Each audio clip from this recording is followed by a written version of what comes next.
Welcome to the 10 Laws with East Forest podcast. I am that guy that I just mentioned.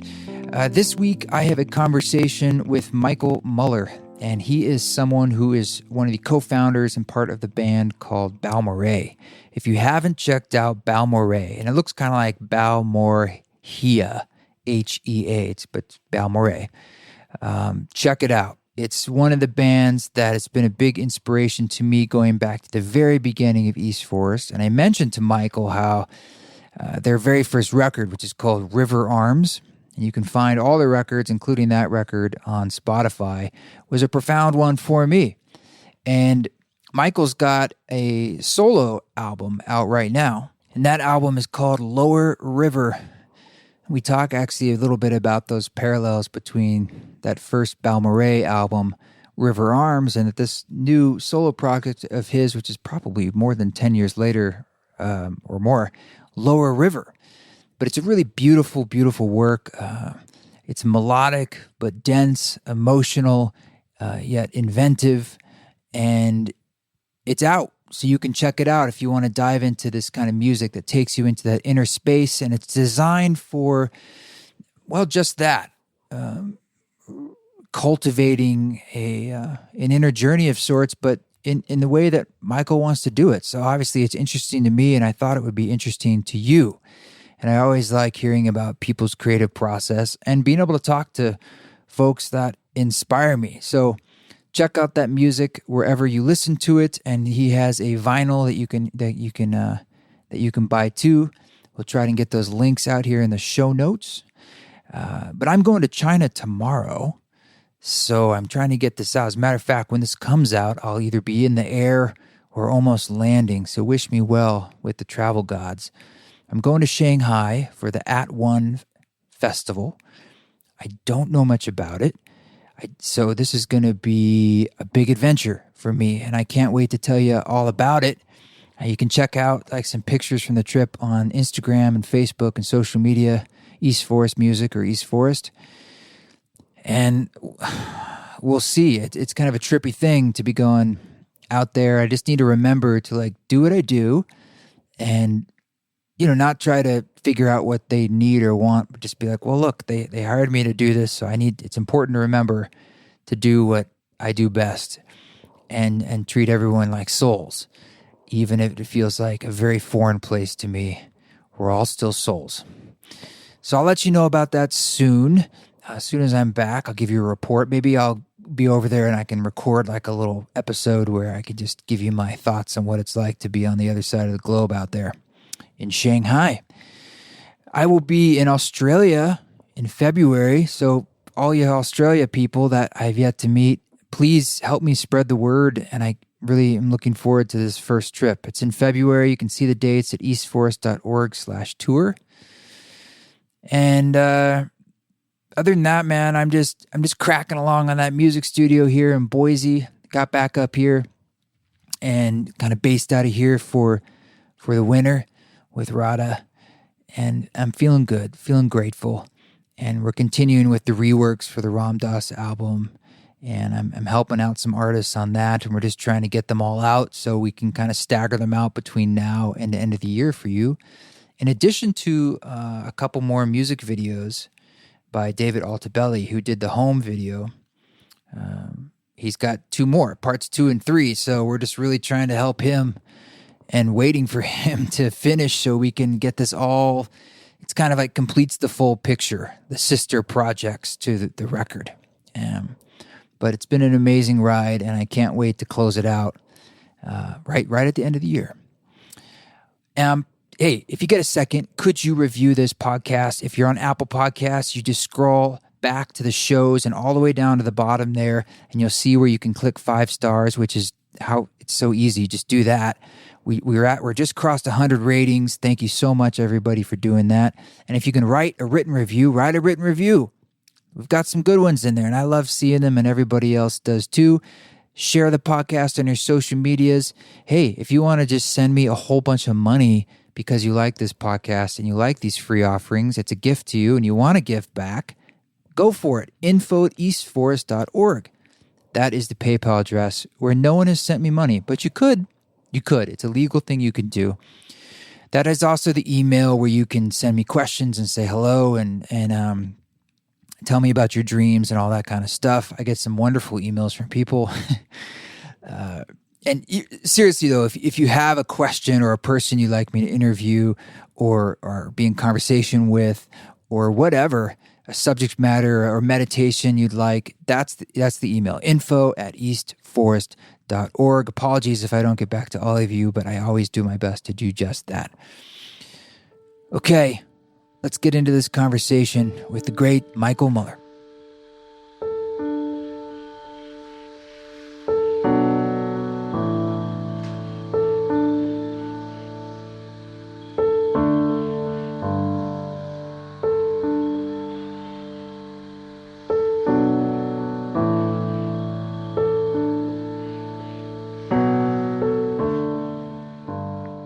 Thank you for doing this. I have been a big fan, actually, of Balmorhea. I mean, gosh, I saw you guys play.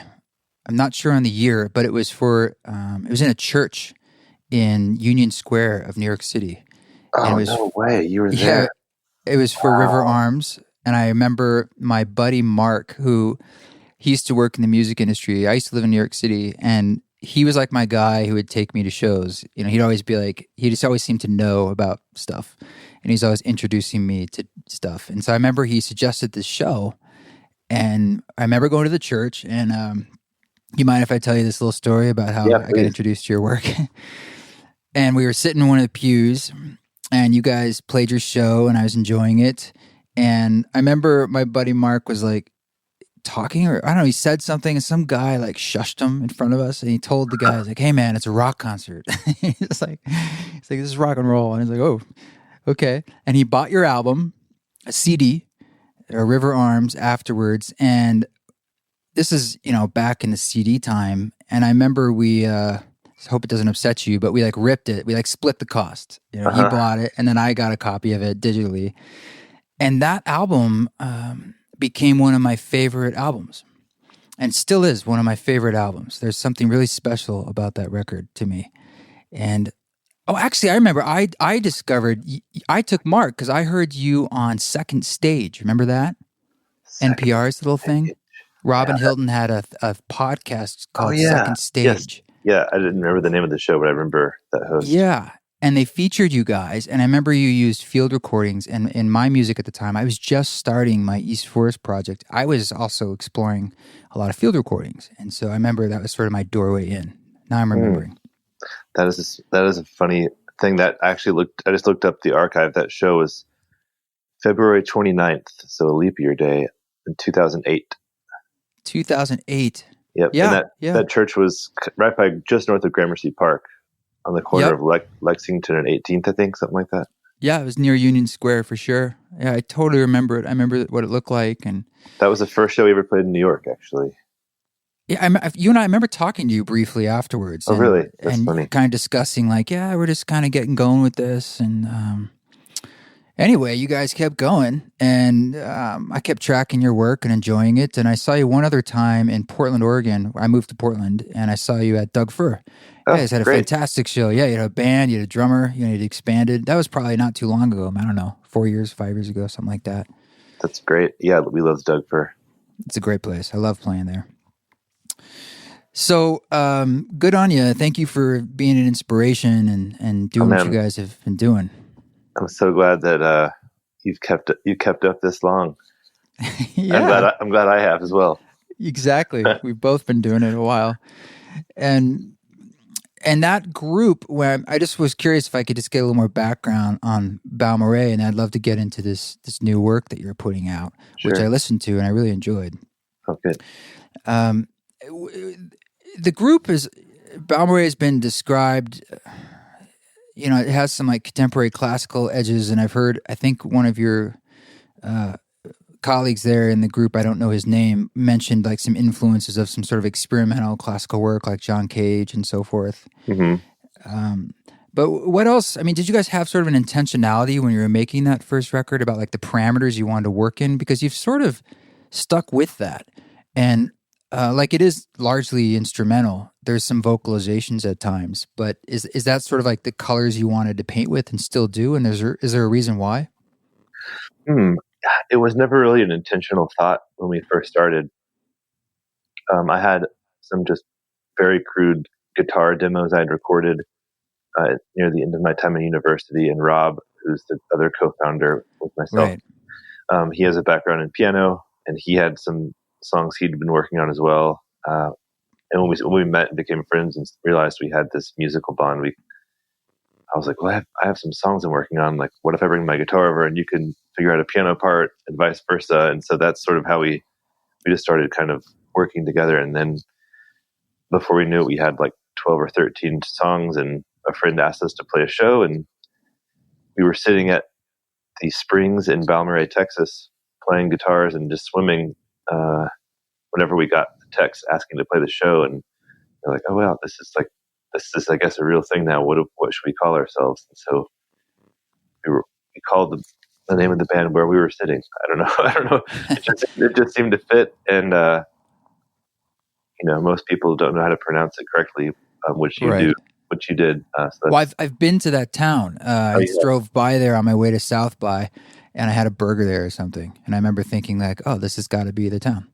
You guys named it It's after. the one and only. The name of the town is actually not even a word. It's the first syllable from the three last names of the founding families that first settled there. No shit. Huh. The Ballards, the Morrows, and the Rays. They're probably still there in some form or another. Yes, maybe. And so you guys did that, and it seemed to have some legs, and things really continued for you. I noticed you definitely did a lot of work in Europe as well, and then a lot of sync work because instrumental music like that with sort of an emotional backbone tends to do well, and it seems like it has done well for you guys. Yeah, so we started, and this was the height of the MySpace era. Right. Before YouTube, before Instagram. I think Facebook maybe has just started. Well, Friendster was around. Oh yeah, remember Friendster. that? Oh yeah, but MySpace was the thing. So I remember when we pressed, we recorded our first record with a single microphone and just overdubbed every little piece on top of each other. Didn't know what we were doing, and we pressed 1,000 CDs only ourselves. And I just remember making a list of all the music I liked and the labels I followed, and tried to find as many mailing addresses as I could, and just sent out anything and everything to anyone who could maybe listen to it. And we got a few reviews on some smaller music blogs back then, and that kind of just started it. And we just started playing all the time. We did a few residencies in Austin at a couple places, and then eventually we started playing enough where people started coming and paying attention. And then we met Brian, who runs Western Vinyl, the record label we've been on for a decade plus now. And through his support and his distribution channels, and it just kind of keeps going, and here we are talking. Yeah. And you guys expanded too, right? I mean, you've sort of also been committed to a bit of the band model in the sense that that's kind of an interesting approach, as opposed to like the two core members and then you sort of swap people in and out. It seems like you've honored this idea of working with the same people over time. Yeah, completely. Yeah, we started as two, and then added a cello, and then we added some percussion, and that our first few like bigger tours were as a quartet with cello and violin, and then guitars and piano, and then we added percussion, and then we added an upright bass. There's been sort of a revolving door in the cello and in the percussionist role, just from people moving or having kids and not being able to tour or having different jobs or whatever. But yeah, we've kind of stuck with pretty much the same core group. But it is Rob, the pianist, and myself, the co-founders, do continue to write all the music and arrange all the pieces. On the back end. Do you ever think about, like, once you start becoming a touring band, the limitations of like adding members and the complexities that now involves when you go on tour and the costs? Or do you try to just like say, what's best for the music? What do we want to do? What are we inspired by? In the past, we've just said the music has to dictate, like, it's worth it, to do what we have to do to make the music the way it should be live.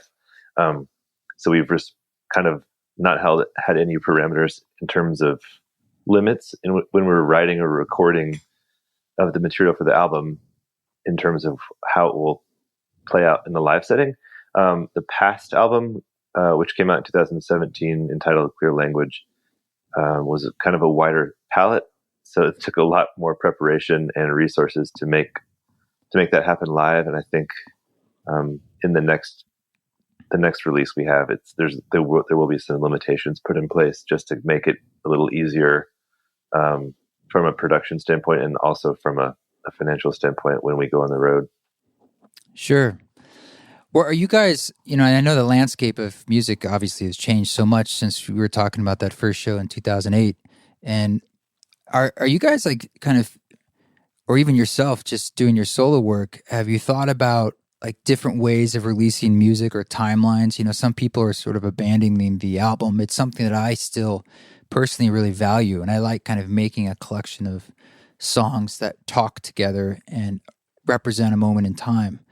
But I also notice people just sort of releasing 2 tracks, sort of almost like an A-B, it's sort of like a reference almost to old records. But maybe with your own group, it's like you guys seem to like get together and create something, and then maybe there's a tour cycle around it, almost sort of a more traditional approach. Yeah, I think we've kind of stuck to that model. And then now with the advent of Spotify, and you can kind of give it a test, a teaser beforehand, a song or two. And then the last few records, we've tried to also release an EP or 2 songs or a 7-inch, a few months after the full length comes out. And I think we like that approach. We've never, aside from little compilations or things we've been asked to be on, we've never released a single song just on its own. Yeah. Yeah. And how many releases have you guys put out? We have 6 studio albums and a live album. 1 tour EP from a long time ago that was kind of some B-sides and rarities. And then we have 3 different 7-inch EPs.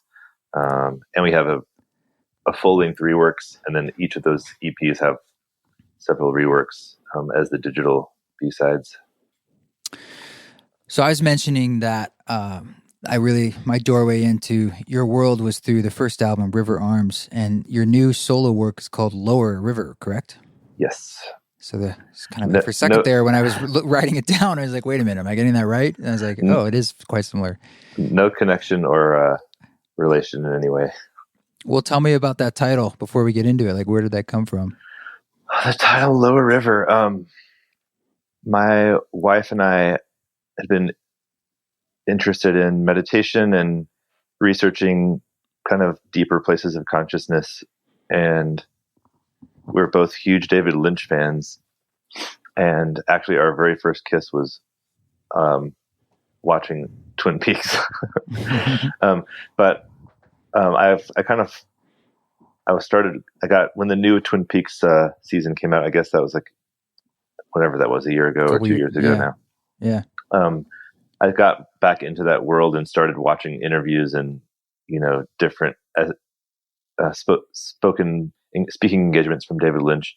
And on one of them, he was talking about, or someone asked him on some panel or something, where he got his ideas from. And he was talking about the planes of consciousness and like kind of accessing this lower space. And I started thinking about that and kind of just started using that term Lower River just in speaking with my wife and talking about, what we were thinking about as a way to relate, or a way to distinguish that space as a place of kind of pure creation, where where time and your surroundings and the filters of your ego and those things kind of dissipate, and you're kind of just like suspended in this moment of like pure thought and pure energy.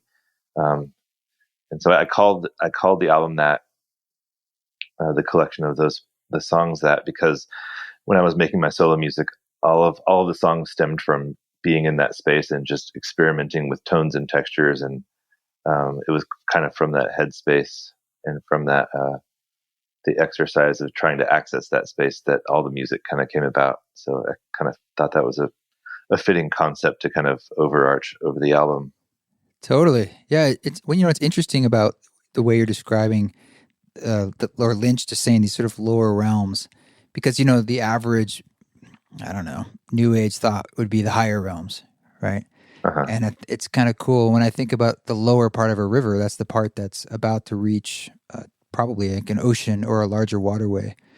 It's kind of like when it goes into the great source, in a sense. Mm-hmm. Yeah, I mean, it's a rich place. Yeah, he talks, and in his small book, he has Catching the Big Fish. I think that's what it's called.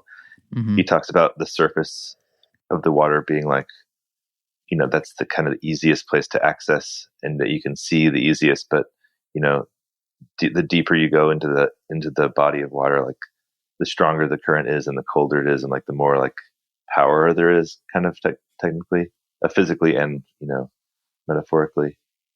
And that kind of just resonated with me, and something I've thought a lot, and I've been able to apply that in other. There's a Pauline Oliveros essay where she kind of talks about deep listening, and it's hitting on all these same kind of platitudes. Yeah, I want to talk about listening as an idea. Before I do that, I'm assuming then your doorway into some of these experiences and states of mind is through transcendental meditation. Not TM per se, but definitely in just meditating and trying to focus my mind, and just through stretching, and like actually just through deep listening. Is something I try to do most days to start the day.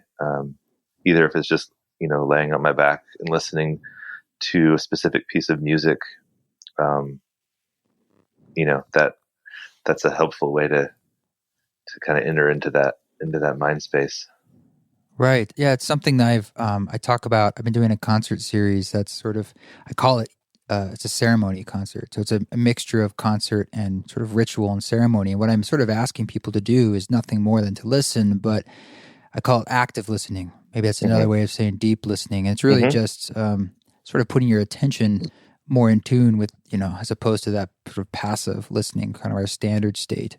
Right. And it's interesting you bring that up. I did a podcast recently with Caitlin Aurelia Smith, and I assume you're familiar with her work, the modular synthesis stuff. Yeah, I actually listened to that episode recently, and yeah, she's all about listening. Yeah, we're label mates on Western Vinyl, although I've never met her personally. Great, yeah. Well, I'm cool that you listened to that, because that was really tripping me out. It wasn't too long ago that we spoke, and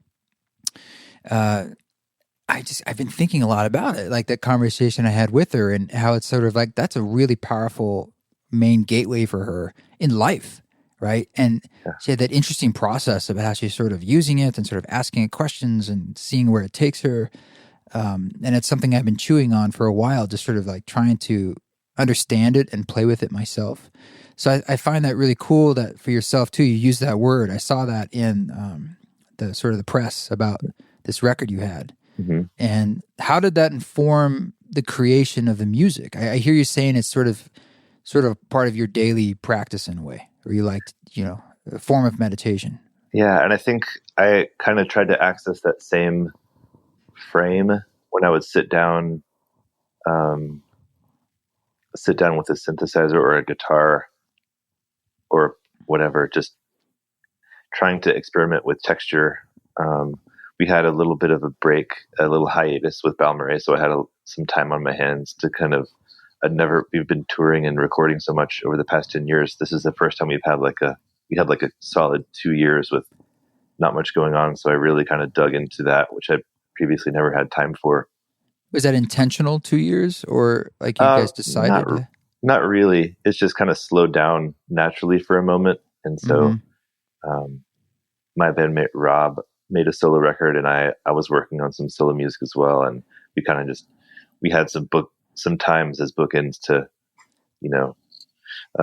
just kind of take a pause for a second while we gathered our thoughts and figured out the next step. So that was very, very helpful, just to let me have some time to, slowly get into the world of production and musical creation, which, I mean, my solo work is kind of more minimal and textural and more atmospheric than maybe the more traditional, in a musical sense, of the world that Balmorhea resides in.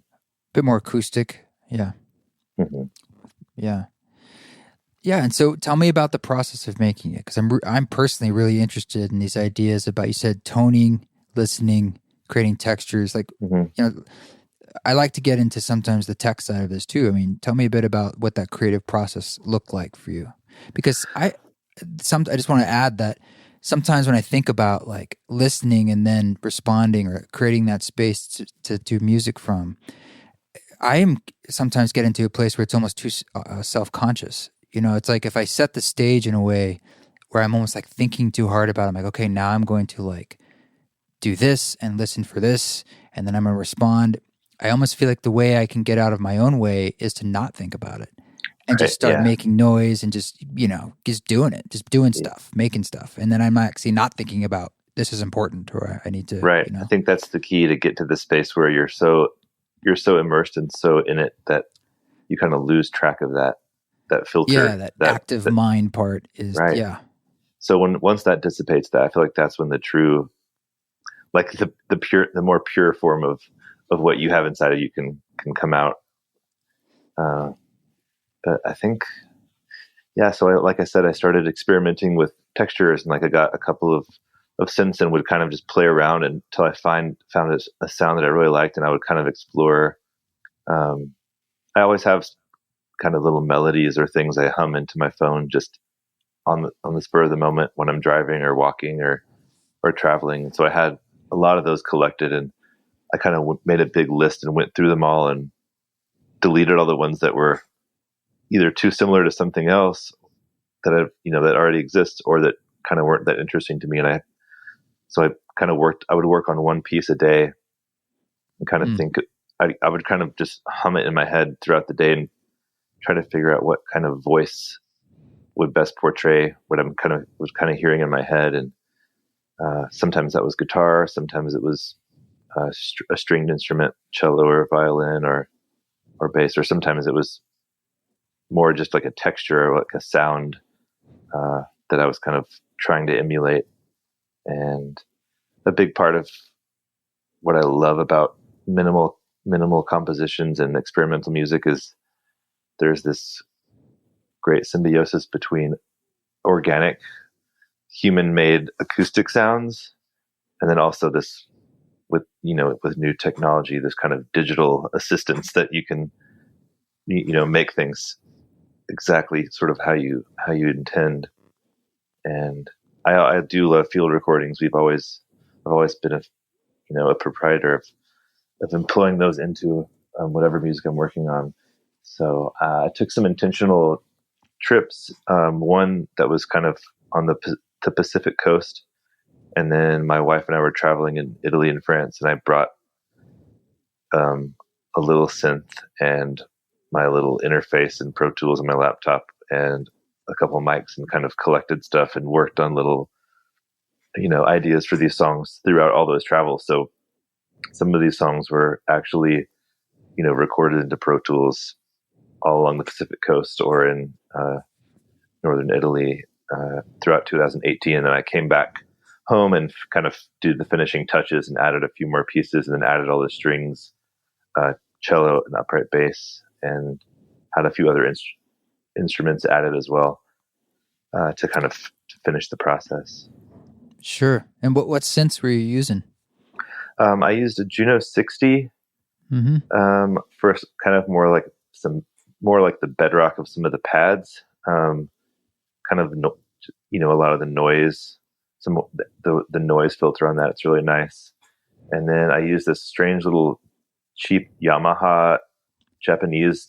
Actually, the printed stuff on the top of the synth is all in Japanese, so I had to have this. I found a manual in English I would have to keep referring to figure out what buttons did what. That a friend of mine kind of turned me on to, and a Casio SK1 actually for just some little tones.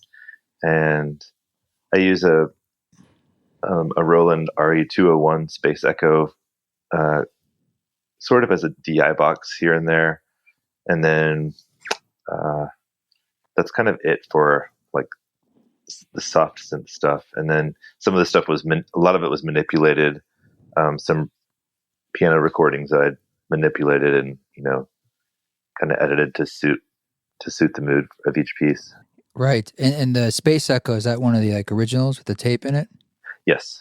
And you're using that as a DI? Does it just give it like some grit or a character? Or? Yeah, I mean, it has an EQ, it has a bass and treble, and then there's reverb, and then there's the echo. You can increase or decrease the rate of the delay and the intensity, so it just speeds up the motors on the tape. So it's just kind of in there just to kind of give it a little bit of warmth.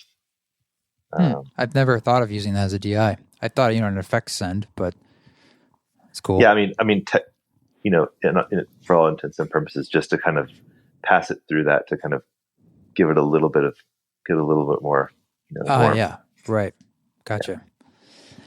Cool. And so you were talking about the process being one of like sort of this non-mind or lower river, all these different ideas sort of pointing in the same direction. Are you intending for the record itself to have, does it have that agenda to push someone into that space, or are you asking people or inviting them in a certain way to listen to it? Yeah, kind of both. I mean, the main intent is I really want people to, well, in this current age of screen addiction and minimal attention span, and there's so much stimuli at all points of the day, no matter where you are. It's important to remember to listen and to take time to slow down and like get away from the kind of the rat race and like that pace of life. Yes. For myself, I've been, that's the only way I can really truly like enjoy and like savor my time and to find beauty. Like there's so much to sift through. There's so much, you have to spend so much more time trying to be inspired. I feel like, or you're falsely inspired by something that's kind of shallow. I'm not to say this music will like take you out of that, but I hope it can be, an avenue for people to like, you can't fully get it if you just put it on in the background while you're, trying to do something else. Like it's kind of forcing you to, if you really want to engage with it and kind of get anything out of it, you have to stop and listen to it, which I kind of feel like is true of anything in life that, is worthwhile. It's not like immediate or always, momentary. Right. Something that came up for me, I was just thinking about this yesterday. I was at this conference, the Science and Non-Duality Conference in San Jose, and there was a panel on social justice in regards to non-duality, sort of like, and someone talked about, hope I get this right, was it like the cheapness of oneness when it can be used as a spiritual bypass for certain people's experience, right? Yeah. Probably cultural or societal. And I was thinking about, there's the only way through those spaces and the spaces that social justice in general is exploring is by people feeling heard and being able to tell their stories and their experience, and not just being very purely witnessed by others. They don't need a response. They don't need your idea about it. They just need to be listened to. And that's a way of exercising grief and a way of us sort of working through trauma and a way of coming into oneness, into health, into some kind of balance. And that's coming up for me when I hear us talking about listening, because like listening in general, it's a real gift, right? In the sense that our attention is one of the main gifts we give in the world, whether it's to a corporation or to a screen or to a lover or to anyone. Mm-hmm. And what we learn even in just like regular therapy, when people go to couples therapy, it's largely about how can you really hear someone else without screwing up that process? Right. Because it can go sideways so fast because you get triggered or and as it does in these situations where people are talking about race and gender and them wanting to be heard, it can go sideways really fast and get charged very quickly. So I feel like you're tapping into that same meme with this notion of like creating a stage or a mechanism through music for deep listening. And what you hear is individualistic, right? I don't Exactly. think you know what you hear when you listen to Lower River is going to be unique to each person, perhaps unique to each listen. Yep. Yeah, I hope so. I mean, it's kind of one of those things where the music I love, depending on the mood that I'm in or where I am physically or what I'm doing, every especially for music that's dense or like complex that requires, nuance in the listening of it.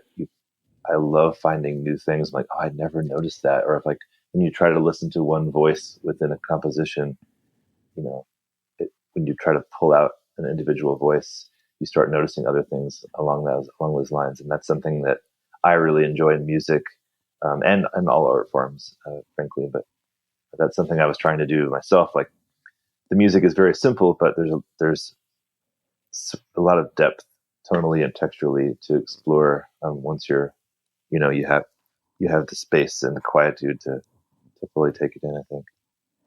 Yeah, you said before you have false inspiration. That really stuck out to me. Um, Tell me more about what you think false inspiration is, or how you know when you are falsely inspired. I don't know. I mean, it kind of goes back. Growing up, I look back on things. I'm like, why did I like this, or what was it about this that was so interesting? Where now, looking back, I'm like, seems so silly or childish or like not important or relevant in any way. And I think it really has to do with the time that you're in your present. Like when you're fully in that moment, like you kind of lose the perspective, the foresight looking forward, and also looking, the hindsight of looking backward. And then you're like, if you're fully in the moment, um, I mean, the perception of that inspiration is real to you. So, I mean, no one's to say something is, I guess, fully falsely inspired or not, but um, I don't know. I think it's so subjective to each individual. I mean, all you can do is create what is right for you and try to explain why you did it and what it's for, and then it's up to everyone else to kind of to take it from there. Well, sometimes I realize, just like you said, I look back on the things that either inspired me or that the beliefs I held or whatever it is. And now, of course, those have changed. And if anything, that teaches me that I'll probably look back at the things I hold true now and feel the same way. And Mm-hmm. then it just makes me loosen up a bit on what I believe or what I think is this or that.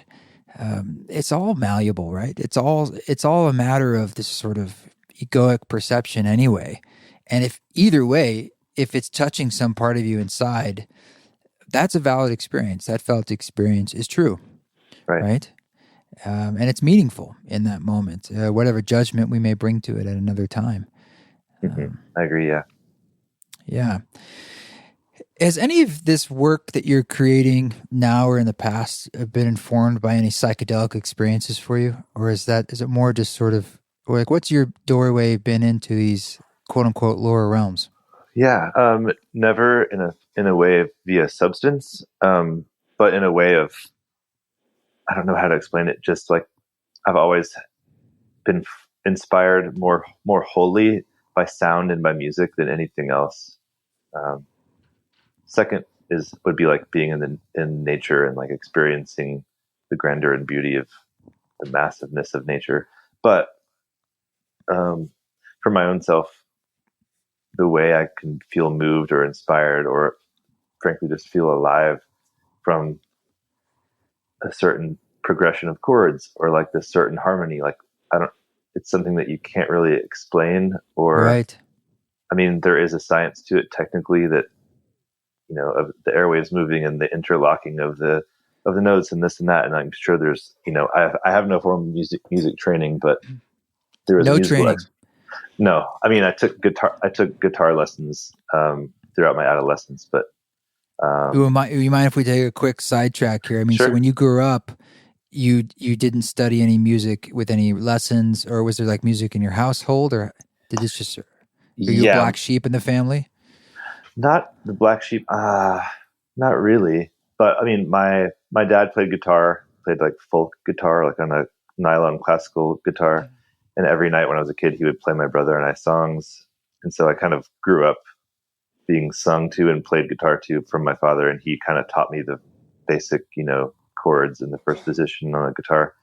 And I think when I was about 12, I got a Fender Stratocaster for Christmas one year and started taking lessons. And um, I always was memorizing music I liked, and I always kind of envisioned myself being a musician. Even before I started playing guitar, I would like act like I was playing guitar, and I spent a lot of time listening to music from a very early age, like collecting cassette tapes, and always music in either of my parents' cars. Not really at home playing that much, but definitely throughout my day, every day there was some sort of music. But yeah, by the age of 12, I was like fully immersed in trying to learn and emulate other songs I liked on guitar, and I've I haven't stopped playing since. Would you say that like the listening and how that's been a doorway for your creative process on this record stems out of a form of grief for you, or it's a way of trying to reconnect with something? That's interesting. I wouldn't I'm sure necessarily. it's not one thing, Right. Yeah. but So, it's and sort of sometimes it where it is stems kind of like from. a lament. My listening, my desire to listen to a certain type of music or to a certain album or song or whatever comes from a place of like lament, perhaps, or like not a wallowing, but kind of like yeah, I wouldn't really say grief. It's more of just like a mood. Well, This is also cyclical with seasons. I feel like in the winter, when it's kind of darker and colder, I really listen to a lot more quieter music and classical music and minimal stuff. And then when it's brighter and sunnier, I listen to things that kind of relate to that season a little differently. But I think I don't know. I mean, I have a pretty wide range of stuff I like to listen to, which I like what? think is well, I grew up listening to really heavy music, like 80s hair metal and Iron Maiden and old Metallica. But then on the other side of this, I was uh, really inspired by this guy called Ray Lynch, who was popular in the mid to late 80s. And he had an album called Deep Breakfast, which is like pure new age. Love that title. Yeah, it's incredible. My dad, we were in a Sam Goody record store. I grew up in San Diego, and in San Diego, we went to the record store. We were at the mall one day, and it was playing in the record store. And my dad was like, "What?" Asked the clerk what it was, and he bought the tape, and that was like in his. We played that in his car, like going to school and every day for years. Wow. And and I found a copy on vinyl. I don't know, 10 or 15 years ago. So I still listen to it. That was a really influential album for me. And in my mom's car, she had the cassette tape of Graceland by Paul Simon, which never left that tape deck for like 3 or 4 years.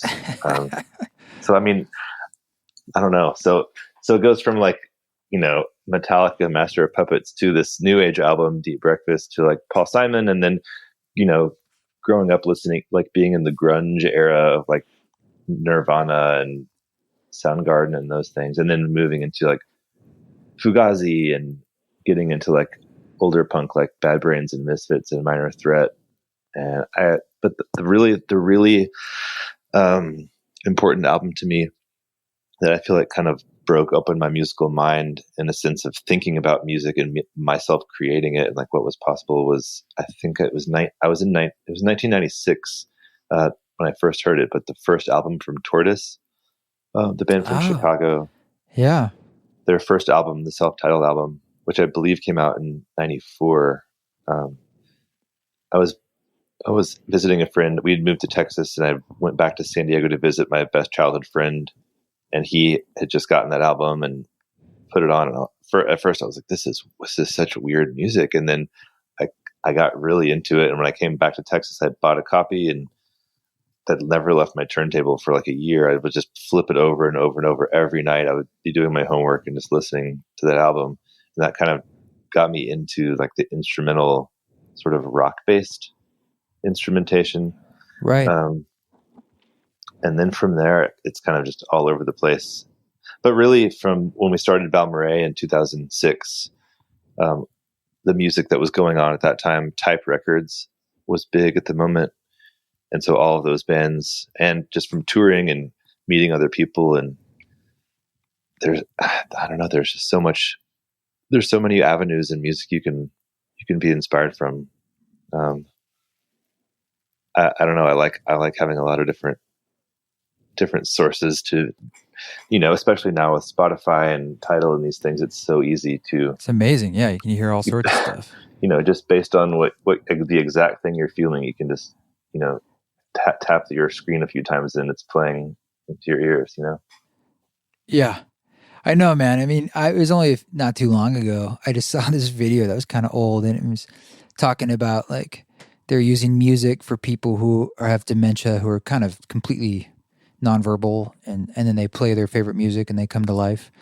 And it was Oliver Sacks was in this documentary, and he's saying, with the advent of the technology of something the size of a matchbox that can play music that hundreds of songs, and it's like how quickly it's just been cruising along, the technology of music and how that's changed how we listen to it and how it's changed what role it plays in our lives. It's never been more pervasive in the world, probably in the history of the world, unless you believe in like previous civilizations, than now.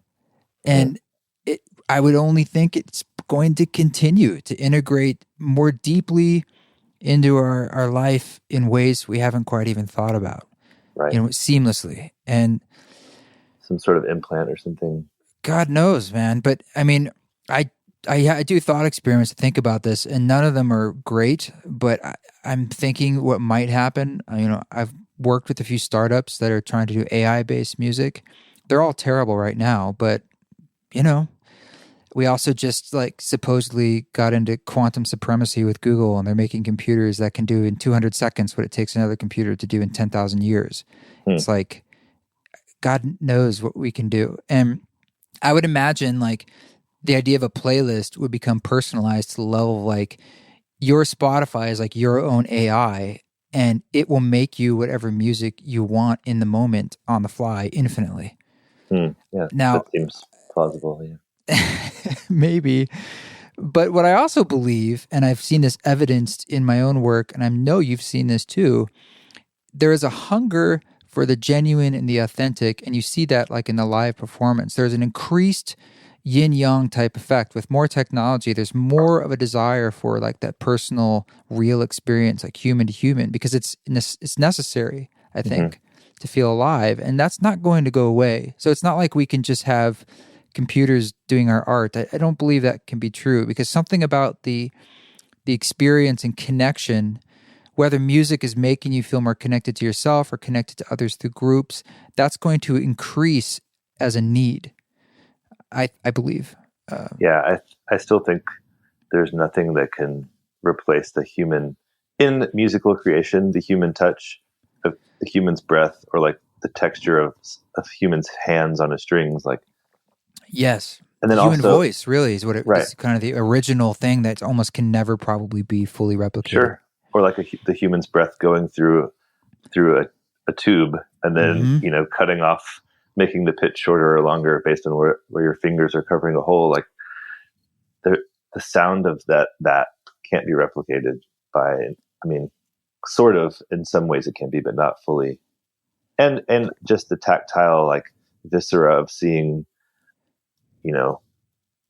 something live and watching someone move their hands or their jaw and then the airwaves are changed, and you can see that and feel that right in front of you. Like, especially if, you're at a louder concert or something, or like in an acoustic space, hearing like a perfectly, a cello being perfectly moved around a room, like that's designed like in a concert hall or something like that.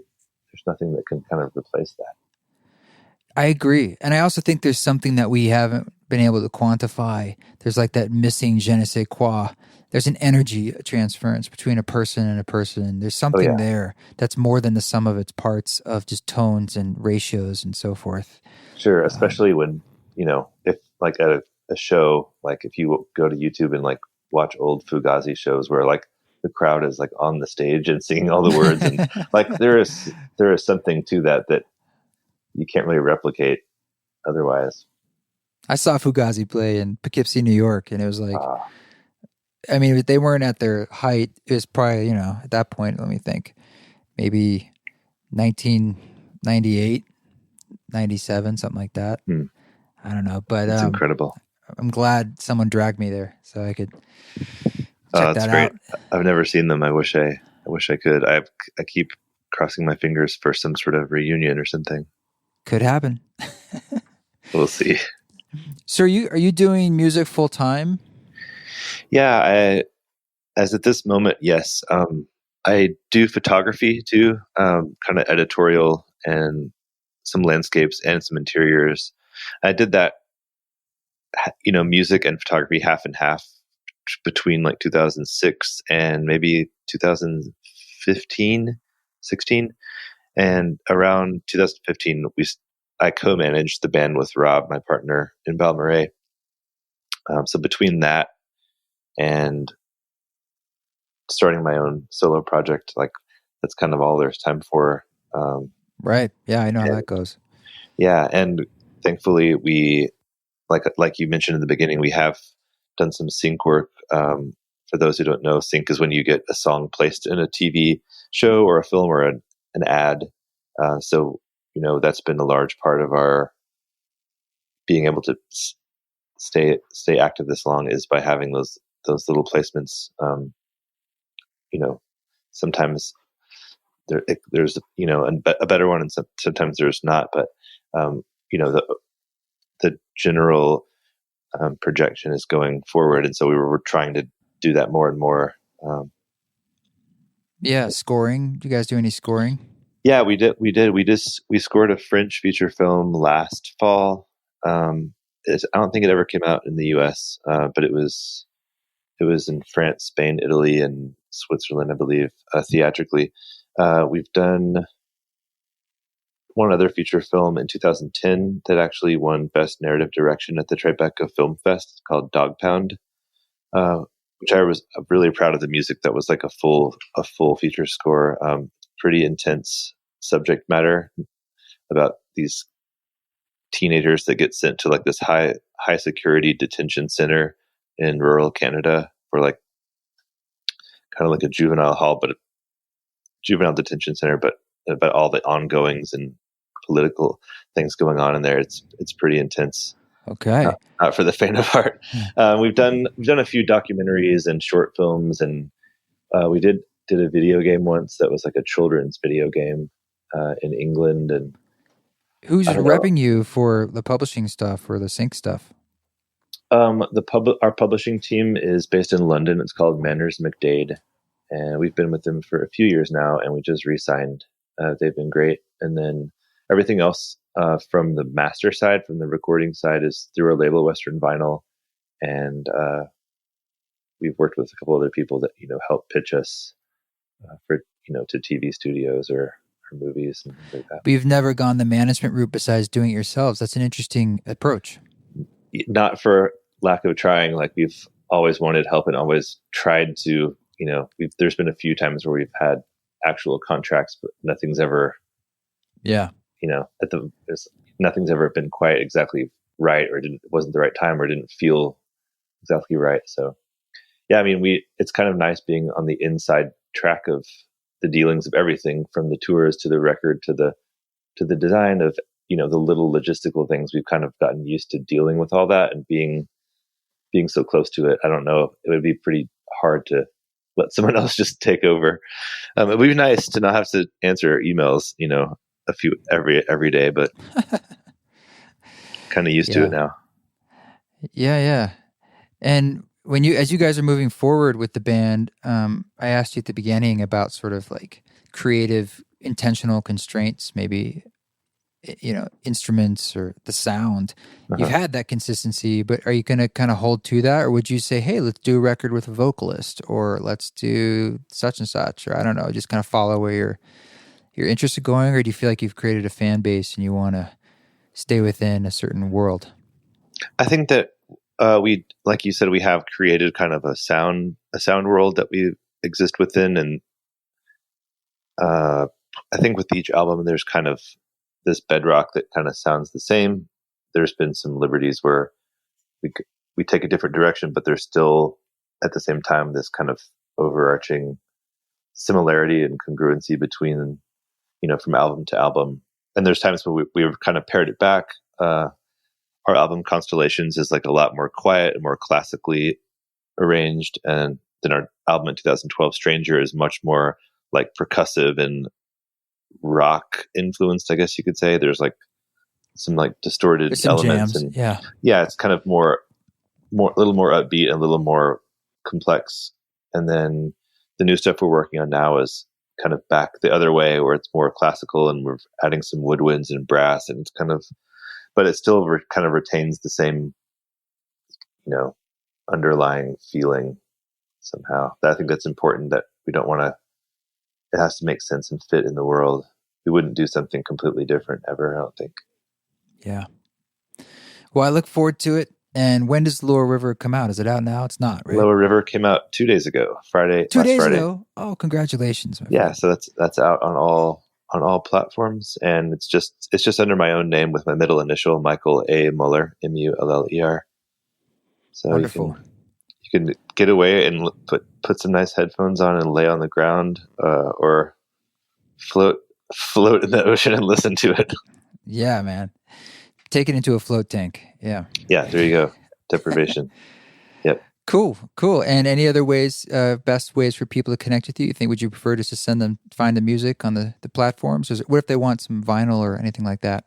Yeah, the vinyl was pressed by a label in Portland, Oregon called Beacon Sound. So you can go to Beacons. I think it's beaconsound.com. Or just type in Beacon Sound Lower River, you'll find it. It's also available on my Bandcamp, and my website is michael-muller.com. And it's out there. If you just search for Lower River, you'll find it. Did Beacon Sound just do a deal with you, like just for the vinyl? Yep, just for the vinyl. Cool. And a small label from Sweden called 1631 Recordings is handling all the digital. Yeah, I released a record with them a few years ago. Oh, you did?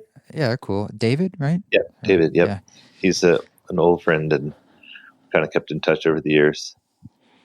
Yeah, I have a record they have called Held that you'd probably like. It's mostly just piano and some strings. It's one of my favorite records. Oh, awesome. I'll check that out. Very peaceful and intimate. Yeah. Sweet, man. Well, thanks so much for taking the time. It's a real joy for myself just to be able to let you know that you've been an inspiration to me over the years, and I'm happy to be able to dig into this new work of yours, and I look forward to crossing paths sometime. Likewise. Thank you so much for your time. It was my pleasure to be here. Well, thank you, Michael, for joining us. Always awesome to be able to talk to folks who have inspired me in the past. Please check out his album, Lower River. It's amazing.